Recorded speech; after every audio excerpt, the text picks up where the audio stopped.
দুদিনের পোল্যান্ড সফর শেষে শুক্রবার ইউক্রেনে পৌঁছেছেন ভারতের প্রধানমন্ত্রী নরেন্দ্র মোদি। তবে 7 ঘন্টার এই ইউক্রেন সফরের জন্য তিনি বিমানপথের পরিবর্তে 20 ঘন্টার ট্রেন যাত্রা করেছেন।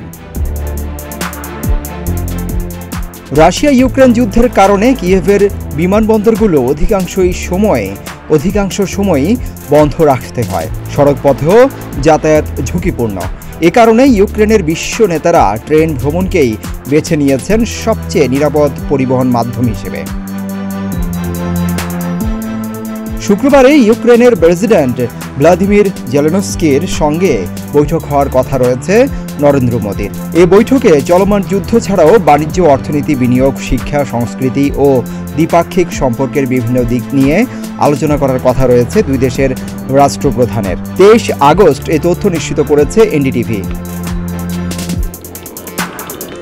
ইউক্রেনে রুশ হামলার প্রায় 2.5 বছর পেরিয়েছে। সম্প্রতি রাশিয়ার ভূখণ্ডে বড় ধরনের পাল্টা হামলা চালাচ্ছে ইউক্রেন।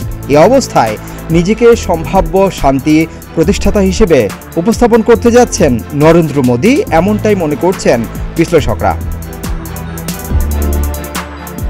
এর আগে 21 আগস্ট পোল্যান্ড সফরে যান ভারতের প্রধানমন্ত্রী নরেন্দ্র মোদি। এর মধ্যে দিয়ে প্রায় 4 দশক পর পোল্যান্ডে পা রাখেন ভারতের কোনো প্রধানমন্ত্রী।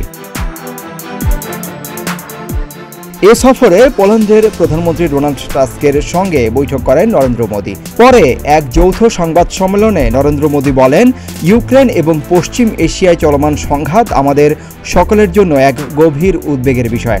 ভারত দৃঢ়ভাবে বিশ্বাস করে যুদ্ধের ময়দানে কোনো সংঘাতের সমাধান করা যায় না। দ্রুত শান্তি ও স্থিতিশীলতা ফেরাতে আলোচনা ও কূটনীতির পথ নিন।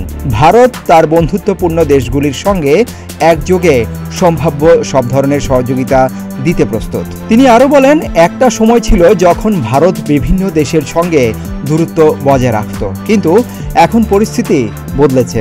এখন ভারত বিশ্ববন্ধু। ভারত সবার সঙ্গে রয়েছে, সকলের লাভের বিষয়ে ভাবে। বিশ্লেষকরা বলছেন, ভারতের সঙ্গে রাশিয়ার সম্পর্ক খুবই ঘনিষ্ঠ। ইউক্রেন সংঘাত শুরু হওয়ার পর থেকে ভারত আনুষ্ঠানিকভাবে একবারের জন্য রাশিয়ার নিন্দা করেনি, তবে তারা বারবার আলোচনার মাধ্যমে সমস্যা সমাধানের কথা বলেছে।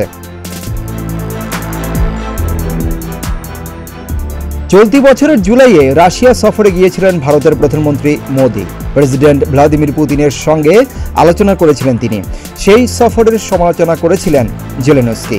তাই এই সফরের মধ্য দিয়ে রাশিয়া ইউক্রেন যুদ্ধে ভারতের নিরপেক্ষ অবস্থান তুলে ধরতে চাইছে দিল্লি।